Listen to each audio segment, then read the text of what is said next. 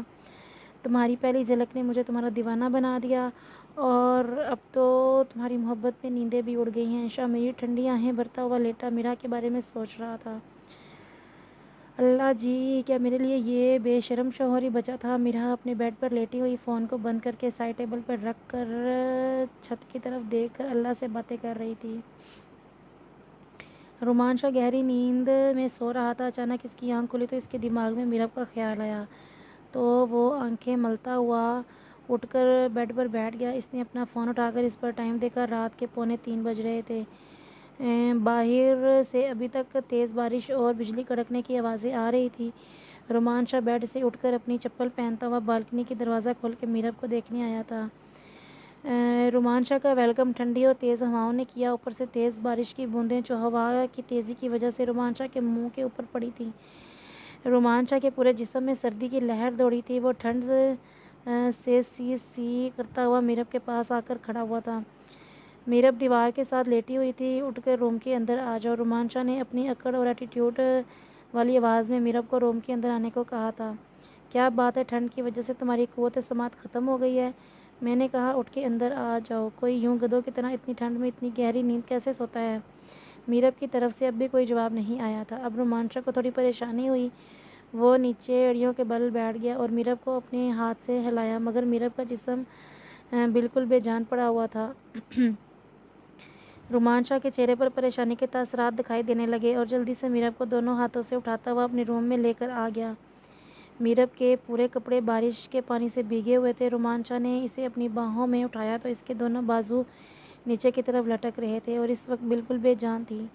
رومانچا نے اسے لا کر اپنے بیڈ پر لٹا دیا تھا۔ وہ جس گرم بستر سے ابھی بھی نکل کر باہر گیا تھا، اسی کمبل کے اندر اس نے میرب کو پوری طرح سے کور کر دیا اور میرب کو ہوش میں لانے کے لیے کیا کرے اسے بالکل سمجھ نہیں آ رہا تھا۔ وہ میرب کی حالت دیکھ کافی بکھلایا ہوا تھا۔ اپنی کمر پر ہاتھ رکھے وہ روم میں ادھر ادھر چکر لگانے لگا۔ اسے کچھ سمجھ نہیں آ رہا تھا وہ کیا کرے اور کس طرح سے اس کو ہوش میں لائے، کیونکہ میرب کی حالت اس وقت بہت خراب تھی۔ اس کا پورا جسم نیلا پڑا ہوا تھا، ہونٹوں کا رنگ تو حد سے زیادہ نیلا تھا۔ ہائے ڈاکٹر شہزیب، کیسے ہیں آپ؟ ڈاکٹر شہزیب نے سر اٹھا کر آواز کی جانب دیکھا تھا۔ ڈاکٹر شہزیب جو صبح کا پہلا راؤنڈ اپنی وارڈ میں لگانے کے لیے اپنی ڈاکٹر ٹیم کے ساتھ کھڑا ہوا تھا، وہ اس وقت ایک مریض کو چیک کر رہا تھا۔ ڈاکٹر شہزیب ہارٹ اسپیشلسٹ تھا۔ Doctor Shahzeb hi doctor Huma, کیسی ہیں آپ؟ Doctor Huma I am fine. Doctor Shahzeb very good. Doctor Huma thank you sir. Doctor Shahzeb join کر لیا آپ نے؟ ڈاکٹر ہما جی سر۔ ڈاکٹر شہزیب تو welcome to my team. Doctor Huma thank you so much sir, آپ کے ساتھ آپ کی ٹیم میں کام کرنا میرے لیے باعث فخر ہوگا۔ ڈاکٹر ہما کا ٹرانسفر سول ہاسپٹل کراچی سے ہو کر جناح ہاسپٹل کراچی میں ہوا تھا اور وہ ڈاکٹر شہزیب کی جونیئر تھی۔ ڈاکٹر شاہ ہما نے ڈاکٹر شہزیب کے انڈر رہ کر کام کرنا تھا۔ ڈاکٹر شہزیب نے ٹریننگ یافتہ ڈاکٹر بہت کامیاب ہوتے تھے، اس لیے ڈاکٹر ہما کی یہ خواہش تھی کہ وہ ڈاکٹر شہزیب کے زیر سایہ کام کر کر اپنی ٹریننگ حاصل کرے۔ اس لیے وہ بہت مہینوں سے یہ جدوجہد کر رہی تھی کہ اسے یہ موقع مل سکے۔ ڈاکٹر شہزیب کی ٹیم کا حصہ بننے کے لیے ڈاکٹر ہما نے کافی ساری سفارشیں بھی کروائی تھیں۔ ڈاکٹر شہزیب ایک بہت ہی بہترین اور کامیاب سرجن تھا، اس لیے ڈاکٹر ہما خود بھی بہت خوش قسمت سمجھ رہی تھی۔ اسے یہ موقع حاصل ہوا تھا کہ وہ ڈاکٹر شہزیب کے ساتھ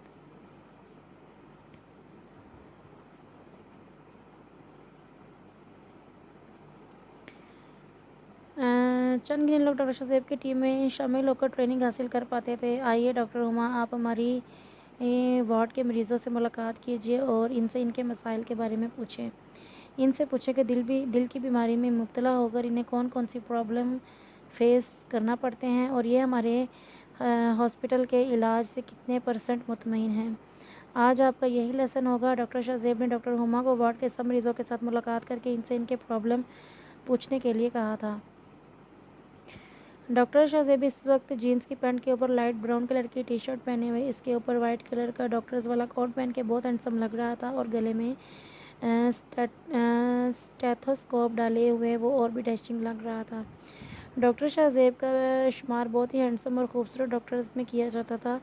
ڈاکٹر شہزیب اپنے کام کو پیشن سمجھ کر کرتا تھا، اسی لیے وہ اپنی فیلڈ میں بہت کامیاب تھا اور اس کا نام بہت ہی نامور ڈاکٹرز میں شمار کیا جاتا تھا۔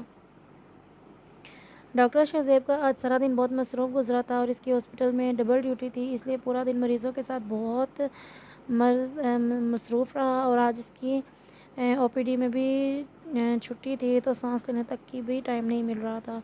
رات کے 3 بج رہے تھے۔ ڈاکٹر شہزیب کو کافی نیند اور تھکن محسوس ہو رہی تھی تو اس نے اپنی کینٹین سے کافی آرڈرز کی تھی اور اس وقت ڈاکٹر ہما پاس سے گزرتی ہوئی جا رہی تھی۔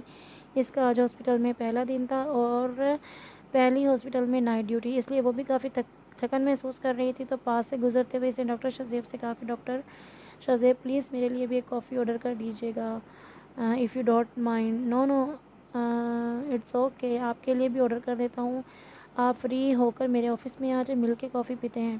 ڈاکٹر شہزیب اور ڈاکٹر ہما آفس میں بیٹھے ہوئے رات کے 3 بجے کافی پی رہے تھے، ساتھ میں اپنے کام کے حوالے سے کچھ باتیں ڈسکس کر رہے تھے کہ ڈاکٹر شہزیب کا فون رنگ ہوا۔ ڈاکٹر شہزیب نے ہاتھ بڑھا کر اپنے سامنے ٹیبل پر رکھا ہوا فون اٹھایا اور اسکرین پر نظر ڈالی تو سامنے رومانچا کا نمبر اسکرین پر دیکھ ڈاکٹر شہزیب پریشان ہو گیا تھا۔ رات کے 3 بج رہے تھے اور اس وقت رومانچا کا فون آنے کا مطلب تھا کہ اس کے گھر میں کچھ نہ کچھ ایمرجنسی ہے اور شہزیب کا شک اس کی ماں پر گیا تھا کہ شاید اس کی ماں کی طبیعت ٹھیک نہ ہو، اس لیے رومانچا رات کے 3 بجے فون کر رہا ہے کیونکہ اکثر رومانچا کی ماں کی طبیعت خراب رہتی تھی اور جب بھی کبھی رات کو ان کو کوئی مسئلہ ہوتا تو رومانچا ڈاکٹر شہزیب کو ہی بلایا کرتا تھا کیونکہ بی پی وغیرہ چیک کر کے وہ میڈیسن وغیرہ ریکمنڈ کر دیا کرتا تھا۔ شہزیب اکثر ہنستا تھا کہ وہ رومانچا تم نے تو مجھے اپنا فیملی ڈاکٹر ہی بنا لیا ہے۔ Doctor Shahzeb everything is okay نا؟ ڈاکٹر شہزیب کے چہرے پر پریشانی کے تاثرات دیکھ ڈاکٹر ہما نے سوال کیا۔ جی بس ایک دوست کا فون آ رہا ہے اس لیے پریشان ہو گیا ہوں، کوئی ایمرجنسی تو نہیں ہے؟ ٹھیک ہے ڈاکٹر آپ آرام سے بات کریں، میں وارڈ میں جا رہی ہوں۔ نہیں ڈاکٹر ہما پلیز آپ بیٹھیں، میں باہر جا کے بات کر لیتا ہوں، آپ آرام سے کافی پئیں۔ Are you sure? جی بالکل۔ ڈاکٹر شہزیب ڈاکٹر ہما کے آفس میں بیٹھ کافی پینے کا کہہ کر رومانچا کا فون اپنے کان سے لگائے اپنے آفس روم سے باہر آیا۔ السلام علیکم رومان، خیریت تو ہے نا اس وقت؟ فون ماں کی طبیعت تو ٹھیک ہے؟ اگر تم اپنی بریک لگاؤ گے نا تو بتاؤں گا پرابلم کیا ہے۔ ڈاکٹر شہزیب کو فکر ہو رہی تھی اس لیے اس نے رومانچا کا فون اٹھاتے ہی رومانچا سے سوال کرنے شروع کر دیے تھے اور رومانچا جو اس وقت بہت پریشانی اور کڑی سچویشن میں بیٹھا ہوا تھا اس لیے وہ ڈاکٹر شہزیب کے سوالوں سے بھڑک اٹھا۔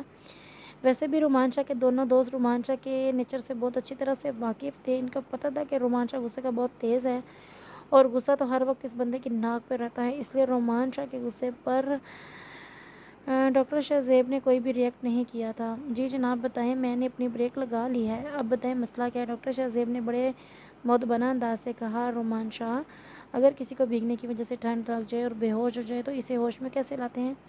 ڈاکٹر شہزیب کون بے ہوش ہو گیا ہے اور کسے ہوش میں لانا ہے؟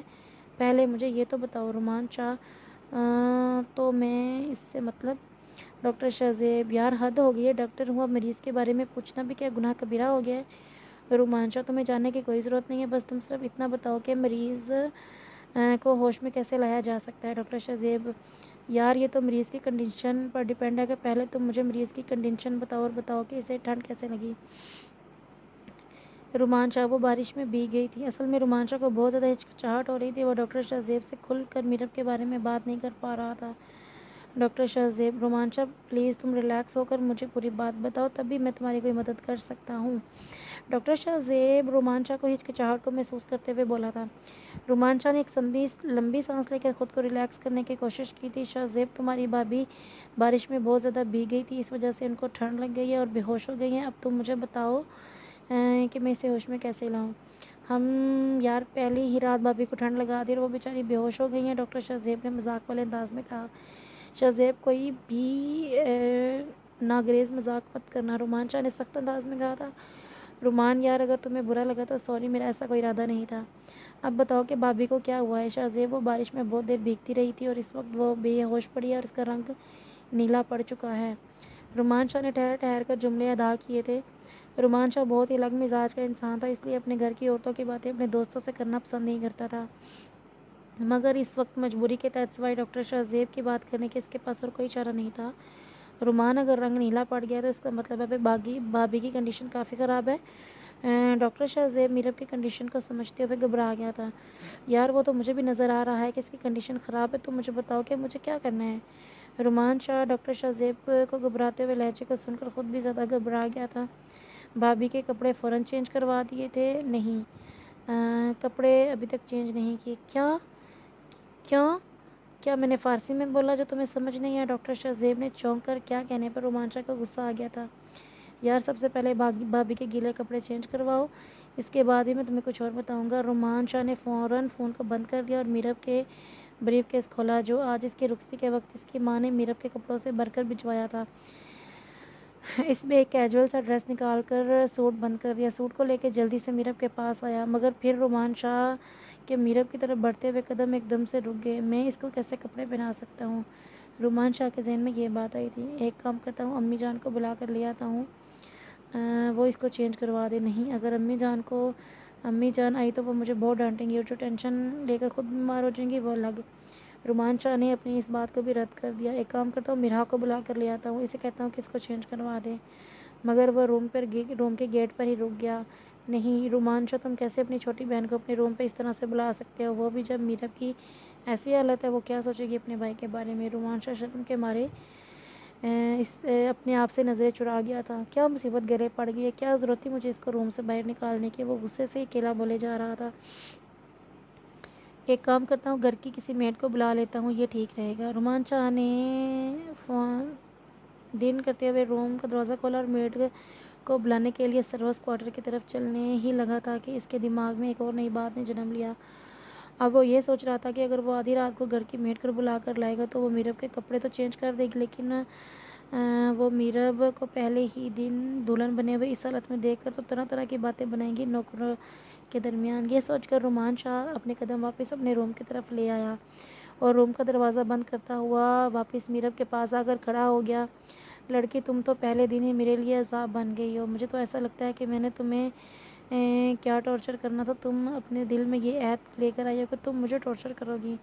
رومان شاہ میرب کو دیکھ غصے سے بول رہا تھا۔ اب رومان شاہ کے پاس اور کوئی چارہ نہیں تھا سوائے میرب کو خود چینج کروانے کے، اور میرب کی حالت اس قدر خراب تھی کہ رومان شاہ اور زیادہ ویٹ بھی نہیں کر سکتا تھا۔ اسے میرب کے کپڑے چینج کروا کر ڈاکٹر شاہزیب سے اگلا اسٹیپ بھی پوچھنا تھا، اس لیے خود ہی بڑی مشکل سے مطمئن کرتا روم کی لائٹ آف کر کے بیڈ پر بے ہوش پڑی میرب کے پاس آیا اور اس نے اپنے ہاتھوں سے میرب کے لہنگے کی اوپر ہوئی چولی کے زپ کو آہستہ سے کھول دیا تھا اور اب اس کے کندھوں سے شرٹ کو سرکا کر آہستہ سے شرٹ کو نیچے اتار رہا تھا۔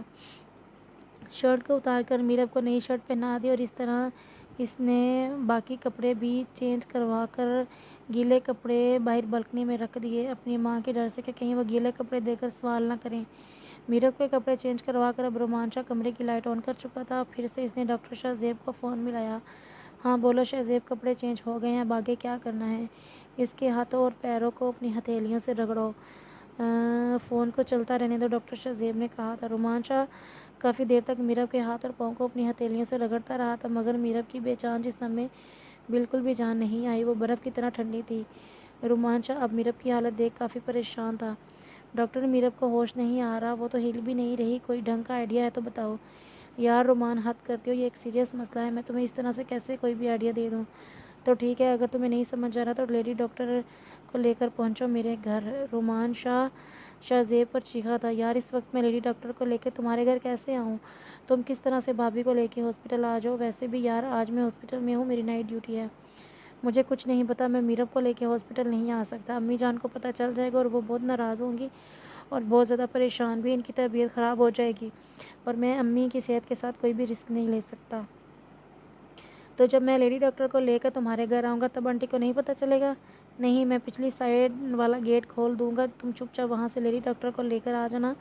رومان شاہ کے پاس ہر بات کا حل موجود تھا۔ یار میں اس وقت ہاسپٹل سے کیسے نکل سکتا ہوں، میری ڈیوٹی ہے۔ شاہزیب، تم مجھے انکار کر رہے ہو؟ نہیں یار، اپنی پریشانی بتا رہا ہوں، تم اس وقت میری پریشانی کو حل کرو، اپنی پریشانیاں بعد میں رو لینا۔ ٹھیک ہے، فون بند کرو، میں کرتا ہوں کچھ۔ ڈاکٹر شاہزیب نے رو دینے والی آواز سے فون بند کر دیا۔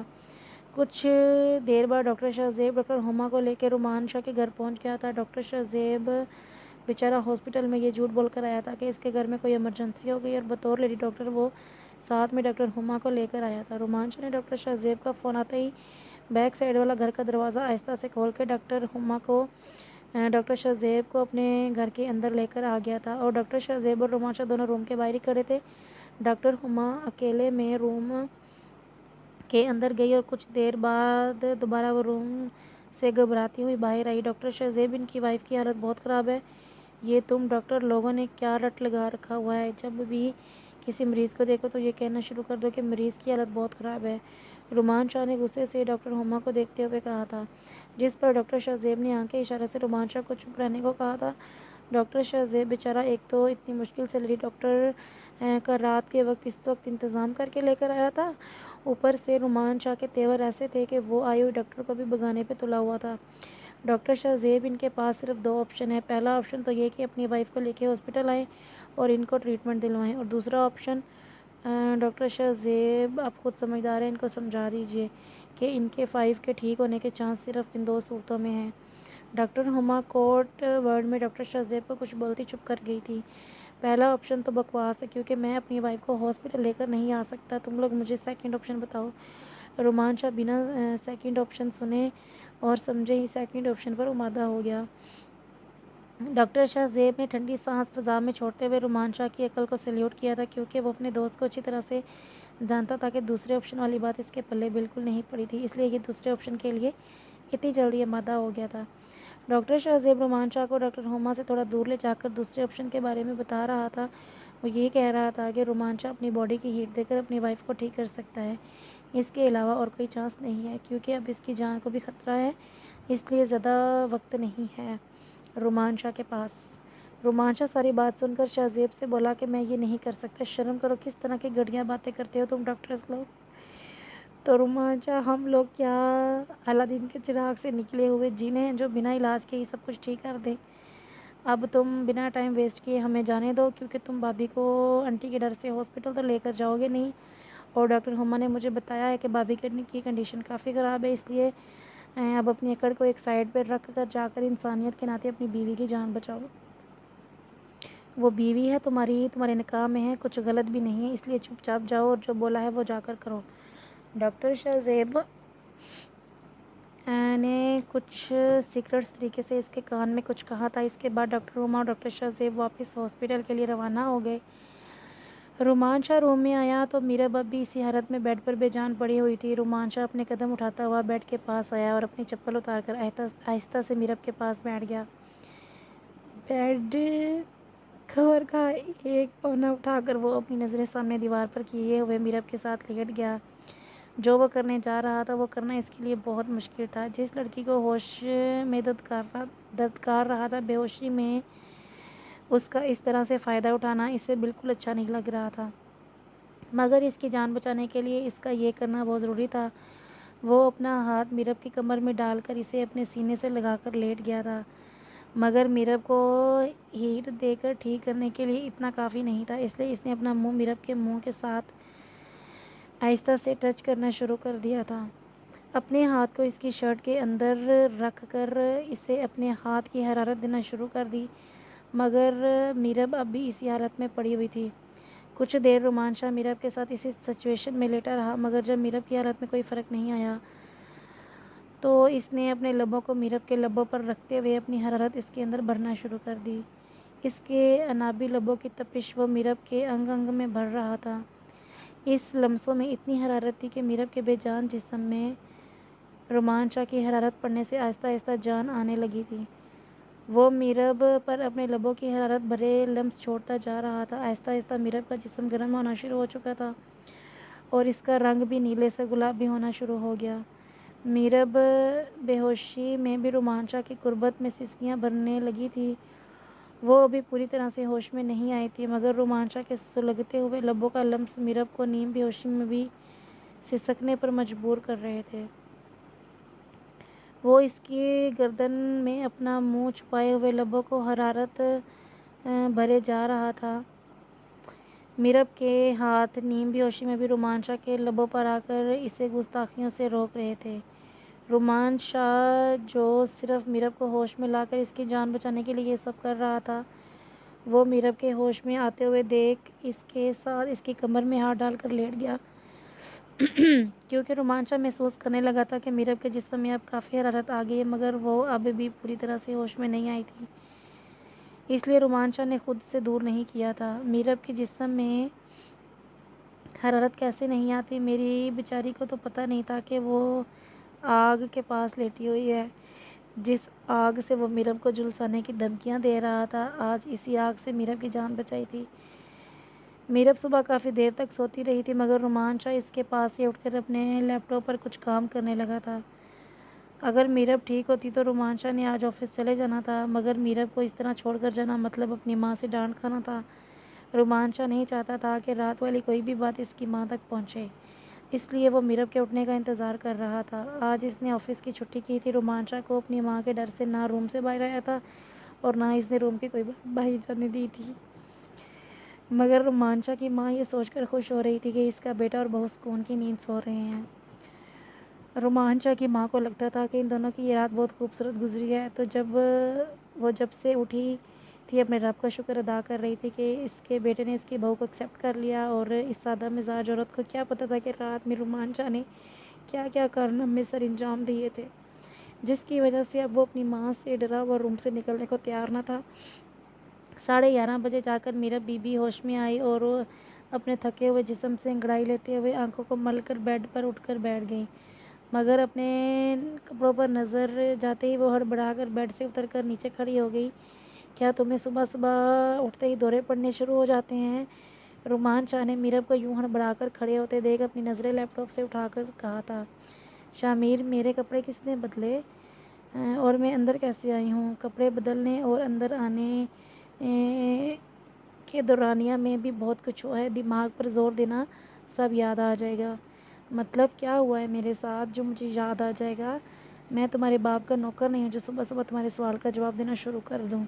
میرب کو سچ میں کچھ بھی یاد نہیں تھا، بس اسے اتنا یاد تھا کہ رومانچہ نے اسے کمرے سے نکال دیا تھا۔ وہ بارش میں بھیگ کر ٹھنڈ سے کانپ رہی تھی اور اس کی آنکھوں کے سامنے صرف اندھیرا چھانے لگا تھا۔ اس کے بعد کیا ہوا اسے کچھ بھی یاد نہیں تھا۔ ماضی۔ تایا جی پلیز میں آپ سے ریکویسٹ کرتا ہوں، آپ میری بات کو کوئی اور رنگ مت دیں، میرا آپ سے بدتمیزی کرنے کا کوئی ارادہ نہیں تھا۔ آپ مجھے میرے بابا کے حصے میں سے جو حصہ میرا بنتا ہے وہ مجھے دے دیں، میں چپ چاپ یہاں سے چلا جاؤں گا۔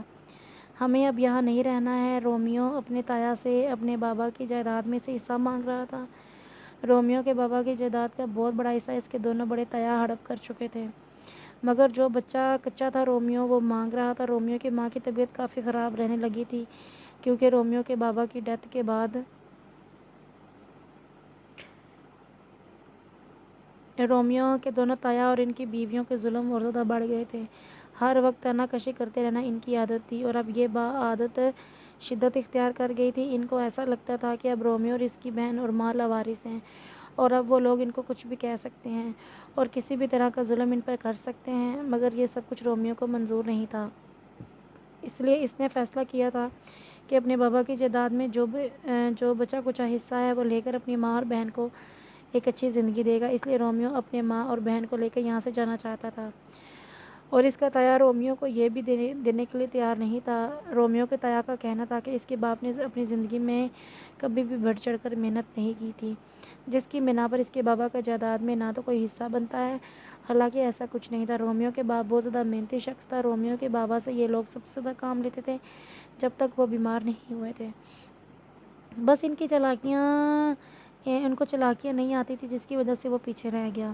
تمہاری اتنی اوقات نہیں ہے رومیو تم میرے ساتھ بدتمیزی کرو۔ رومیو کا تایا رومیو کے بات پر چلا رہا تھا۔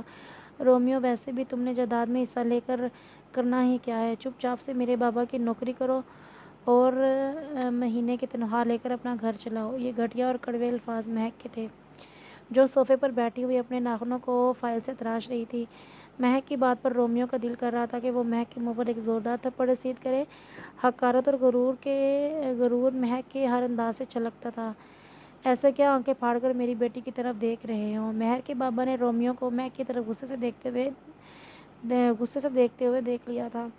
تایا جان، آپ نے اس کے الفاظ نہیں سنے، اس نے کچھ غلط بھی تو نہیں کہا۔ اب تمہاری اوقات ہی نوکروں والی ہے تو تم نوکروں کی طرح ہی رہو گے تو سکھی رہو گے۔ اس نے تو تمہیں ایک عقل مندی کا مشورہ دیا ہے۔ اگر تمہاری موٹی گدوں والی عقل میں اس کی بات نہیں آ رہی، تو اس میں اس بیچارے کا کیا قصور ہے؟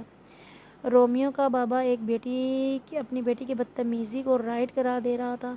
تایا جان، انتہائی افسوس کی بات ہے کہ بجائے آپ اپنی بیٹی کو سمجھائیں، آپ اسے اور شے دے رہے ہیں۔ تمہیں کتنی بار کہا ہے کہ مجھ سے زبان درازی مت کیا کرو۔ رومیو کے تایا نے ایک بار پھر رومیو کے منہ پر ایک زوردار تھپڑ مارنا چاہا تھا، مگر اس بار رومیو نے ان کا یہ ارادہ ناکام بنا دیا تھا۔ رومیو نے اپنے تایا کا ہاتھ اپنے منہ کے نزدیک آتا ہوا دیکھ کر اپنے ہاتھ سے اپنے تایا کا ہاتھ پکڑ کر تھپڑ روک دیا۔ کمینے، 2 ٹکے کے انسان، تمہاری یہ حرکت کہ تم میرا ہاتھ پکڑو! رومیو کے تایا نے رومیو کو گھونسوں اور ٹانگوں سے مارنا شروع کر دیا تھا۔ رومیو کی ماں اس کے بابا کے غم میں بہت بیمار رہنے لگی تھی، اس لیے وہ زیادہ گھر میں ادھر ادھر پھرتی نہیں تھی، مگر گھر میں اتنی شور شرابے اور لڑائی کی آواز سن کر رومیو کی ماں بڑی مشکل سے چلتی ہوئی آئی تھی، مگر اپنے جیٹھ کو رومیو کو اس طرح مارتے ہوئے دیکھ وہ تڑپ کر آگے آئی تھی۔ بھائی صاحب چھوڑے میرے بیٹے کو، پاگل ہو گئے آپ، بچہ ہے۔ رومیو کی ماں رومیو کے اوپر اپنی بائیں پھیلا کر اس پر بچھ گئی تھی۔ اپنے بچے کی اتنی لمبی زبان ہے، وہ تمہیں نظر نہیں آتی؟ رومیو کا تایا رومیو کی ماں پر چلایا تھا۔ جس طرح کی گھٹیا پرورش کی تم نے اپنے بیٹے کی! بس کرے بھائی صاحب، بس! رومیو کی ماں نے اپنا ہاتھ اٹھا کر رومیو کے تایا کو چپ کروایا تھا۔ خبردار، جو ہماری پرورش پر آپ نے سوال اٹھایا۔ میں نے اور اس کے بابا نے اپنے بچوں کو بہت اچھی طرح پرورش کی، اور مجھے بہت فخر ہے میرے بیٹے پر اور اپنی پرورش پر۔ آپ ذرا غور کریں تو آپ کو اپنی پرورش نظر آئے گی۔ جب تک انسان دوسروں کے عیب دیکھتا رہتا ہے بھائی صاحب، تب تک اپنے گھر میں لگی ہوئی آگ کبھی نظر نہیں آتی۔ اپنی اوقات میں رہو سیما، میرے شوہر کے ساتھ زبان درازی کرنے کی ضرورت نہیں ہے۔ یہ مہک کی ماں تھی جو دوسروں کو ہر وقت اوقات دکھاتی رہتی تھی، مگر خود کو اس کی بیٹی کی کیا اوقات ہے، آج تک اس پر نظر ثانی نہیں کی تھی۔ بہن جی، میں تو ہمیشہ اپنی حد میں سے کہیں زیادہ پیچھے رہی ہوں، مگر آپ لوگ ہیں جو ہر بار حد کراس کر کے ہمیں بے عزت کرتے رہتے ہو۔ آج رومیو کی ماں کا صبر کا پیمانہ لبریز ہو چکا تھا۔ تھک گئے ہیں ہم لوگ آپ لوگوں کی باتوں کو سنتے سنتے اور آپ لوگوں کا ظلم سہتے سہتے۔ آج تک بات صرف میری اور میرے شوہر کی تھی، اس لیے ہم چپ چاپ آپ کا ہر ظلم برداشت کرتے رہے ہیں، مگر اب میرے بچوں پر آ گئی ہے تو میں برداشت نہیں کروں گی۔ بہت زبان چلنے لگی ہے تمہاری۔ اگر ہماری باتوں سے تمہیں اتنی ہی آگ لگ رہی ہے تو تم اتنی ہی غیرت مند ہو تو یہاں سے دفع ہو جاؤ، کیوں نہیں جاتی ہو اپنی اس نکمے بیٹے کو لے کر؟ مہک کی ماں رومیو کی ماں کو بے عزت کرتے ہوئے یہ الفاظ بول رہی تھی۔ چلائیے مت، جا رہے ہیں ہم لوگ ہمیشہ ہمیشہ کے لیے یہاں سے۔ میرے بیٹے کو اور ذلیل کرنے کی ضرورت نہیں ہے۔ بہت کر لیا آپ لوگوں نے ہم پر ظلم، اور بہت برداشت کر لیا ہم لوگوں نے۔ اور آپ نے کہا کہ میرا بیٹا نکما ہے، تو سن لو آپ سب لوگ، ایک دن ضرور آئے گا کہ میرے بیٹے کو آپ لوگ بڑی حسرت سے دیکھیں گے۔ انشاءاللہ میرا بیٹا اپنی محنت سے ایک دن شہرت کی ان اونچائیوں کو چھوئے گا جن اونچائیوں کو آپ لوگوں کی یہ بگڑی ہوئی اولاد دیکھ کر ہی چکرا کر گر جائے گی، اور وہ دن دور نہیں ہے جب میرا بیٹا خود تم لوگوں سے ہم پر کیے گئے ہر ظلم کا حساب لے گا۔ بکواس بند کرو اور دفع ہو جاؤ اپنے بچوں کو لے کر۔ مہک کی ماں رومیو کی ماں کو سیدھی اور کھری باتوں کو سن نہیں پا رہی تھی۔ آج زندگی میں پہلی بار رومیو کی ماں نے ان سب لوگوں کو سچ کا آئینہ دکھایا تھا۔ یہ لوگ اپنے ہی مکرو چہرے دیکھ کر ڈر گئے تھے۔ چلو رومیو، اب ہم یہاں پر نہیں رہیں گے، 1 منٹ نہیں رکھنا مجھے اس جگہ پر جہاں پر میرے بیٹے کی عزت نہیں ہے۔ رومیو کی ماں نے رومیو کو ہاتھ سے پکڑ کر ساتھ چلنے کو کہا۔ چلے جائیں گے ماں، مگر پہلے مجھے میرے بابا کی جائیداد سے حصہ چاہیے اور وہ میں لے کر جاؤں گا۔ رومیو، دفع کرو، ہمیں کوئی حصہ نہیں چاہیے۔ خدا سب دیکھ رہا ہے، ناانصافی کرنے والوں کو میرا رب کبھی معاف نہیں کرتا۔ امی، میرے رب کا یہ حکم ہے کہ اپنے حق کے لیے لڑو، ظالم کا ظلم برداشت مت کرو، کیونکہ میرے اللہ کے نزدیک ظلم برداشت کرنے والا بھی اتنا ہی گناہ گار ہے جتنا کہ ظلم کرنے والا۔ رومیو، چلو یہاں سے، یہ تمہاری ماں کا حکم ہے، کم سے کم تو میری بات کی لاج رکھ لو۔ رومیو کی ماں نے روتے ہوئے رومیو کو ہاتھ سے پکڑ کر اپنے ساتھ جانے کو کہا تھا۔ امی، آپ کا ہر حکم سر آنکھوں پر، مگر اپنا حق چھوڑ کر جانا کہاں کی عقل مندی ہے؟ یہ لوگ اگر میرے بابا کے حصے سے مجھے کچھ دیں گے تو مجھ پر کوئی احسان نہیں کریں گے۔ میرے بابا کی جائیداد کے اوپر میرا حق ہے، ہمیں کوئی حصہ اور کوئی حق نہیں چاہیے۔ تم چلو میرے ساتھ۔ رومیو کی ماں رومیو کو ہاتھ سے پکڑ کر زبردستی گھسیٹتے ہوئے اپنے ساتھ لے آئی تھی اور آ کر اپنی ضرورت کا کچھ سامان اکٹھا کر کے جانے کی تیاری کرنے لگی۔ امی، ہم لوگ اس طرح سے اپنا حصہ چھوڑ کر کہاں جائیں گے؟ اللہ کی اتنی بڑی زمین ہے، ہم کہیں بھی چلے جائیں گے، مگر اپنے بچوں کو اس سے زیادہ میں بے عزت نہیں کروا سکتی۔ رومیو کی ماں جلدی جلدی اپنا سامان سمیٹ رہی تھی۔ مگر امی ہم لوگ جائیں گے کہاں؟ کہیں بھی چلے جائیں گے، مگر اب اس گھر میں 1 منٹ اور رکی تو میرا سانس بند ہو جائے گی۔ امی اللہ نہ کرے آپ کو کچھ ہو۔ رومیو نے تڑپ کر اپنی روتی ہوئی ماں کو گلے سے لگایا تو بس رومیو تم چپ چاپ میرے ساتھ چلو، مجھے یہاں پر نہیں رہنا۔ رومیو کی ماں اپنے دونوں بچوں کو لے کر کراچی آ گئی۔ یہاں پر آنے کے لیے ان کے پاس کرایہ تک نہ تھا۔ رومیو کی ماں کے پاس صرف لے دے کر اس کا زیور ہی تھا جو بھلے وقتوں میں رومیو کے بابا نے اپنی بیٹی کی شادی کے لیے بنوایا تھا۔ اس میں سے کچھ زیور بیچ کر رومیو کی ماں نے کراچی جانے کے لیے کرایہ اکٹھا کر لیا۔ کراچی میں رومیو کی ماں کی ایک بچپن کی سہیلی رہتی تھی جو پہلے تو اس کے گاؤں میں رہتی تھی، پھر جہاں پر رومیو کی ماں اپنی دادی کے ساتھ رہا کرتی تھی۔ وہ دونوں بچپن میں بہت اچھی سہیلیاں ہوا کرتی تھیں اور رومیو کی ماں کی سہیلی کافی اچھے گھر سے تعلق رکھتی تھی اور اس کی شادی بھی ایک اچھے گھر میں ہوئی تھی، اس لیے اس کے مالی حالات بہت اچھے تھے۔ رومیو کی ماں کی سہیلی کا جو شوہر تھا وہ کراچی میں اچھی پوسٹ پر فائز تھا۔ اکثر جب بھی ان دونوں کی آپس میں ملاقات ہوتی تو رومیو کی ماں کی سہیلی کہا کرتی تھی تم کراچی میرے پاس ضرور آنا اور کسی بھی چیز کی ضرورت ہو تو مجھے ضرور بتانا۔ مگر رومیو کے بابا کے ہوتے ہوئے ایسی بھی ضرورت کبھی نہیں پڑی، مگر آج وقت اس مقام پر لے آیا تھا کہ انہیں کسی کے سہارے کی ضرورت تھی۔ اس لیے رومیو کی ماں نے اپنے فون پر اپنی دوست سے رابطہ رکھا اور اس کے سارے حالات سے آگاہ کیا تو اس نے بڑی خوش دلی کے ساتھ اپنی سہیلی کو خوش آمدید کہا تھا۔ اب رومیو کی ماں کا واحد سہارا اس کی بچپن کی سہیلی تھی جہاں پر جا کر اس نے فی الحال رکنا تھا۔ وہ کچھ نہیں جانتی تھی کہ آنے والا وقت کیا کیا رنگ دکھائے گا۔ وہ اللہ کا نام لے کر اللہ کے آسرے پر چپ چاپ اپنے دونوں بچوں کو لے کر کراچی کی ٹرین پر سوار ہو کر زندگی کے ایک نئے سفر پر چل پڑی تھی۔ شاہ پلیز بتا دے کہ میرے کپڑے کس نے بدلے۔ میرب کی ساری جولری بھی اتار کر سائڈ ٹیبل پر رکھی ہوئی تھی۔ میرب بہت ہی شرمندہ سے انداز سے رومانچا سے سوال کر رہی تھی۔ وہ جاننا چاہتی تھی کہ آخر اس کے کپڑے کس نے چینج کیے، جبکہ رومانچا بڑے آرام سے اپنے لیپ ٹاپ پر نظریں جمائے اپنے کام میں مصروف تھا اور ایسے پریزنٹ کر رہا تھا کہ جیسے ایسے تو رات میں ہوتے ہوئے سارے حادثے سے کوئی پتہ ہی نہ پڑا ہو۔ تمہیں صبح صبح اور کوئی کام نہیں ہے سوائے سوال جواب کرنے کے؟ کیا تم روز اسی طرح سے صبح اٹھتے ہی بکواس کرنا شروع کر دیتی ہو یا آج گھر چینج ہونے کی وجہ سے تمہیں کوئی خاص دورہ پڑ گیا ہے؟ سوری شاہ، اگر آپ کو میرا سوال کرنا برا لگا تو مجھے تو تم ساری کی ساری بری لگتی ہو۔ رومانچا نے لیپ ٹاپ سے کچھ دیر کے لیے اپنی نظر ہٹا کر میرب کی جانب دیکھا تھا۔ میرب سے اچھی طرح سے کھڑا بھی نہیں ہوا جا رہا تھا، وہ اپنے سر کو ایک ہاتھ سے دبا رہی تھی۔ شاید اس کے سر میں بہت زیادہ درد ہو رہا تھا۔ اب کیا مسئلہ ہے؟ کیوں یہ نشہ کرنے والوں کی طرح حرکتیں کر رہی ہو؟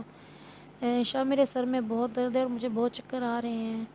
ہاں تو کمرے میں کیٹ واک کرنے کو کس نے کہا ہے؟ آرام سے لیٹ جاؤ، مجھے واش روم میں جانا ہے۔ تو جاؤ۔ شاہ مجھ سے چلا نہیں جا رہا، تو لیٹ کر چلی جاؤ۔ کھٹ کھٹ کھٹ روم کا دروازہ کھٹک رہا تھا۔ رومان بیٹا خیریت تو ہے؟ 2 بجنے والے ہیں اور تم لوگ اپنے روم سے باہر نہیں آ رہے ہو؟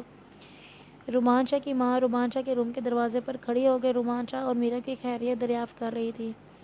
رومانچا کی ماں کو فکر ہونے لگی تھی کہ رومانچا ابھی تک روم سے باہر نہیں آیا، کیونکہ رومانچا کا ایسا نیچر نہیں تھا کہ وہ 2 بجے تک سوتا رہے۔ جی جی امی سب کچھ ٹھیک ہے، ہم لوگ تھوڑی دیر تک آ رہے ہیں، جلدی آؤ بیٹا۔ نہ تم لوگوں نے ناشتہ کیا اور نہ ہی تم ابھی تک روم سے باہر آئے ہو۔ اب تو دوپہر ہو گئی ہے اس لیے لنچ ریڈی ہے، جلدی سے آ جاؤ۔ میں اور میرا تم دونوں کا کھانے پر انتظار کر رہی ہیں۔ جی امی جان، ہم لوگ 10 منٹ تک پہنچ رہے ہیں۔ رومانچا اپنی ماں کو کسی بھی طرح کا سٹریس نہیں دینا چاہتا تھا، اس لیے میرب اور اپنے بیچ میں ہوئے سارے تماشے کو وہ اپنی ماں کی نظر کے سامنے نہیں لانا چاہتا تھا۔ 2 منٹ کے اندر واش روم میں جاؤ اور جلدی سے ریڈی ہو کر کھانے کی ٹیبل پر پہنچو، رومانچا نے بہت سخت لہجے میں میرب کو کہا تھا۔ شاہ میری طبیعت ٹھیک نہیں ہے، میرے سر میں بہت درد ہے اور مجھ سے چلا بھی نہیں جا رہا، مجھ سے کھانا نہیں کھایا جائے گا پلیز۔ دیکھو میرا بیوی، یہاں پر تمہارے یہ چونچلے نہیں چلیں گے۔ یہاں پر نہ تو تمہارے ماں باپ بیٹھے ہوئے ہیں تمہارے یہ چونچلے اٹھانے کے لیے اور نہ ہی تمہارا وہ کم عقل بھائی جس نے تمہیں اپنے سر پہ چڑھا رکھا تھا۔ اس لیے یہ فضول کے ڈرامے بند کر کے 5 منٹ کے اندر تیار ہو کر ٹیبل پر پہنچے۔ میں جا رہا ہوں اور مجھے 5 منٹ میں تم ٹیبل پر ملو۔ رومان شاہ جو پہلے سے ہی تیار ہو کر بیٹھا ہوا تھا، صرف میرب کے ہوش میں آنے کا انتظار کر رہا تھا۔ اب وہ اپنی ماں کے حکم کو بجا لاتے ہوئے روم کا دروازہ کھول کر جا چکا تھا۔ میرب بیچاری تو وہیں پر کھڑی ہوئی رومان شاہ کو دیکھ رہی تھی اور وہ آرام سے اپنا حکم صادر کر کے جا چکا تھا۔ شاہ کتنے سنگ دل ہیں آپ، میری حالت پر بھی ترس نہیں آیا؟ 5 منٹ کے اندر مجھے ٹیبل پر ملو۔ وہ منہ میں بڑبڑاتے ہوئے رومان شاہ کی نقل اتار رہی تھی۔ بیچاری بڑی مشکل سے قدم اٹھاتی واش روم میں فریش ہونے کے لیے آئی۔ اس نے ایک نارمل سا ٹاپ اور جینز کی پینٹ نکال کر پہن لی تھی۔ میرب کے زیادہ تر کپڑے اسی طرح کے تھے، تو اسے یہ اندازہ بھی نہیں تھا کہ رومان شاہ کو اس طرح کے کپڑے زہر لگتے ہیں۔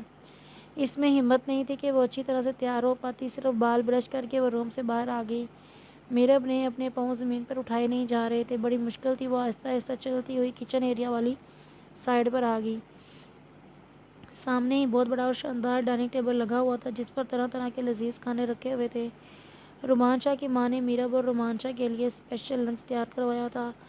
آخر اس کی بہو کا آج پہلا دن تھا، تو انہوں نے کھانے میں کوئی کسر نہیں چھوڑی تھی۔ اب رومان شاہ کی معصوم ماں کو کیا پتا کہ اس کے بیٹے نے بیچاری کو کھانے کے لائق ہی نہیں چھوڑا۔ رومان شاہ کی ماں گھر کے اندر سربراہ والی کرسی پر بیٹھی ہوئی تھی اور ساتھ والی کرسی پر مرحا بیٹھی اپنے بھائی سے ہنس ہنس کر گپیں مار رہی تھی۔ مرحا کو اپنے بھائی سے اس طرح ہنس کر باتیں کرتے دیکھ ایک دم سے میرب کی آنکھیں بھر آئیں۔ اس کی نظروں کے سامنے اس کے بھائی شامیر کی تصویر آ گئی۔ وہ بھی تو اپنے بھائی کی اتنی ہی لاڈلی تھی۔ اس کا بھائی بھی اس پر اپنی جان نچھاور کرتا تھا۔ جب سے میرب نے ہوش سنبھالا تھا، اسے نہیں یاد کہ وہ کبھی شامیر نے اس کی کوئی بات رد کی ہو، یہاں تک کہ اس کی محبت کو بھی زبردستی بندوق کی نوک پر اس کی جھولی میں لا کر ڈال دیا۔ آؤ آؤ میرب بیٹا، وہاں پر کیوں کھڑی ہو؟ میرب کو تھوڑا سا دور دیوار کا آسرا لیتے ہوئے کھڑا دیکھ رومان شاہ کی ماں نے میرب کو بڑی محبت سے اپنی طرف بلایا تھا۔ میرب رومان شاہ کے ڈر سے بڑی مشکل سے قدم اٹھاتی ہوئی ٹیبل تک پہنچی تھی، مگر ٹیبل کے پاس آ کر وہ اپنا توازن برقرار نہیں رکھ سکی، جھولتی ہوئی فرش پر گر گئی۔ میرب بیٹا کیا ہوا تمہیں؟ رومان شاہ کی ماں میرب کی آوازیں دیتی ہوئی گھبرا کر میرب کی طرف بھاگی تھی۔ اب یہ نیا کون سا تماشا کرنے لگی ہے؟ رومان شاہ نے اپنے دانت پیستے ہوئے سوچا تھا۔ رومان جلدی آؤ، دیکھو اس کو کیا ہوا ہے؟ رومان شاہ کی ماں نے غصے سے ٹیبل پر کھانا کھاتے ہوئے رومان شاہ کو دیکھ کر کہا۔ اس کو بیماری ہے دوسروں کو سکون میں نہ رہنے دینے کی۔ رومان شاہ بری بات بیوی ہے تمہاری، دیکھو اس کو کہ اسے کیا ہوا ہے۔ اف میرے اللہ، اس بچی کو اتنا تیز بخار ہے، بخار سے بچی کا جسم تپ رہا ہے اور تمہیں یہ سب ڈرامے لگ رہے ہیں۔ رومان شاہ کی ماں غصے سے رومان شاہ کی طرف دیکھ رہی تھی۔ حد ہو گئی امی جان، اب اس کے بخار میں تو میرا کوئی ہاتھ نہیں ہے۔ ٹھنڈ کا موسم ہے، ٹھنڈ لگ گئی ہوگی، نارمل سی بات ہے، موسم کی خرابی کی وجہ سے چڑھ گیا ہوگا بخار۔ اب اس میں میری طرف اتنے غصے سے دیکھنے والی کیا بات ہے؟ رومان شاہ اپنے اندر کے ڈر کو اپنی ماں سے چھپانے کے لیے خود ہی صفائیاں دیے جا رہا تھا، اور اس کی یہ صفائیاں اس کی ماں کے دماغ میں بھی شک پیدا کر رہی تھی۔ رومان، اس کو اٹھاؤ اور اپنے کمرے میں لے کر چلو، باقی بات میں تم سے بعد میں کرتی ہوں، میں ذرا ڈاکٹر کو فون کر لوں۔ چلو مرحا، مدد کرو بھائی کی اور میرب کو اس کے روم میں چل کر لٹاؤ۔ مرحا میرب کی حالت دیکھ کر کافی پریشان ہو کر کھڑی تھی۔ مرحا کو کچھ اندازہ تھا کہ میرب بیچاری کو بخار موسم کی خرابی سے نہیں بلکہ اس کے بھائی کے دماغ کی خرابی کی وجہ سے ہوا ہے۔ رومان شاہ میرب کو اپنی باہوں میں اٹھائے ہوئے قہرآلود نظروں سے میرب کی جانب دیکھ رہا تھا۔ آتے ہی اس لڑکی نے مجھے ماں کی نظروں میں ولن بنا کے رکھ دیا ہے، وہ میرب کو بستر پر لٹاتے ہوئے غصے سے بول رہا تھا۔ بھائی، آپ نے میرب کے ساتھ کیا کیا ہے؟ کیوں میرب کو بخار ہوا؟ کیوں اس کی طبیعت اتنی خراب ہے؟ رات تک تو یہ بالکل ٹھیک تھی۔ کتنی خوش تھی یہ رات کو، اور کتنے ساری ہم دونوں نے آپس میں باتیں کی تھی، مجھے تو ذرا بھی نہیں لگا تھا کہ میرب کی طبیعت خراب ہے۔ پھر اچانک سے اسے کیا ہوا؟ مرحا بیچاری میرب کی طبیعت کو لے کے کافی پریشان تھی، اس لیے اپنے بھائی کے منہ سے اگلوانا چاہتی تھی کہ اس نے میرب کو کیا کیا ہے۔ مرحا میری پیاری بہن، جلتے پر گھی نہیں ڈالتے، اس سے آگ پھیلنے کا خدشہ ہوتا ہے۔ رومان شاہ نے اپنے سینے پر ہاتھ باندھ کر کھڑا ہو کر مرحا کو اپنا منہ بند رکھنے کو کہا تھا۔ بھائی میں تو بس پوچھ رہی تھی، میرا بچہ، آپ کو کچھ بھی پوچھنے کی ضرورت نہیں ہے، آپ جا کر اپنی اسٹڈی کریں، آپ ان معاملات سے دور رہا کریں۔ شاباش۔